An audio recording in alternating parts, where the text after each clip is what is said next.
Et voilà, toujours pareil, on reste dans l'Ochi. Maintenant, comme j'ai montré au début, je vous ai expliqué que moi j'avais un problème au niveau du kumikata, au niveau du grappling, et j'avais toujours besoin de m'appliquer pour aller chercher les coutures faciles, où là on a beaucoup plus de poignes. D'accord? Donc là, on va faire la même chose, où je vais montrer le kumikata, et ensuite sur le Oshi, comme je le faisais en compétition. As I said at my beginning, I was really bad on the kumikata to catch at the first intention. So now we have already seen the Ouchigari Classic, the Ouchigari from Kumikata Classic, and then he will show us his Kumikata and his way to Ouchigari. La différence, déjà entre les deux, c'est que il y aura moins d'espace. C'est-à-dire que j'aurai moins besoin de faire une grosse action. Tout à l'heure, dans mon action, vous voyez bien, j'allais bien chercher derrière pour revenir. La différence avec ça, le fait de venir mettre une pression au niveau du haut, mon partenaire aura déjà la réaction de se mettre sur l'arrière. D'accord? Une technique où je vais venir ici, forcément la première chose qu'on va penser, c'est partir en sumigeshi. Donc là, quand je vais faire mon Ochi, j'aurai encore moins besoin de lancer ma réaction. Okay, the main advantage of his way to grab the kumikata is you are already closed and you already put the pressure on your opponent. Soon as you put pressure on your opponent, he have to release this pressure and get a stand-up position. On this way, it will be more easy to throw him and land my Ouchigari. Ici, donc là pareil, ici je vais donner ma manche, voilà, je viens saturer. Lui, sa réaction quand je vais venir ici, ça va être quoi? C'est de reculer sa jambe. Voilà, tu recules, en fait. Ensuite, je vais mettre une grosse pression, et forcément, cette pression, c'est ce qui va provoquer mon action.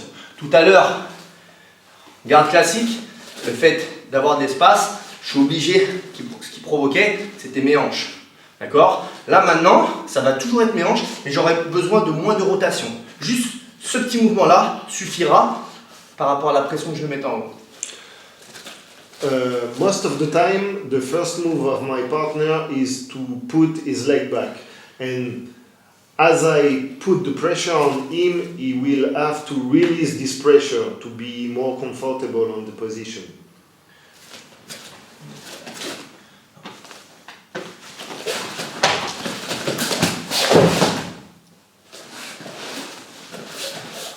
As you can see, he do not have to turn his hips far as we see previously, because he is already close from his opponent, so he just have to put a little hips move. Donc la chose très importante que j'avais oublié, bien sûr, c'est que quand je vais venir me placer, d'accord, d'être fléchi. Pourquoi fléchi? Parce que quand je vais venir faucher, je vais devoir mettre une extension de ma jambe pour faire chuter. D'accord? Je suis ici, je monte dans le vide. Je suis ici, hop. D'accord? Ici. Je fléchis. D'accord? Je fléchis sur ma jambe pour avoir une extension dans la rotation. As you can see on the solo drill, it's imperative to have you both knees bent, because when you put your stance really low and you bend your knee, you have a good pressure to put on your back foot. Hop, hop.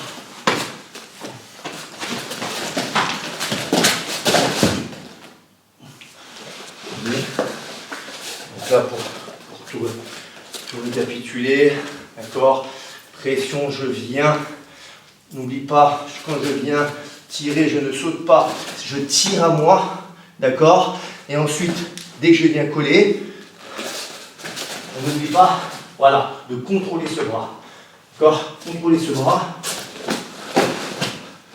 pour éviter qu'il ait un appui.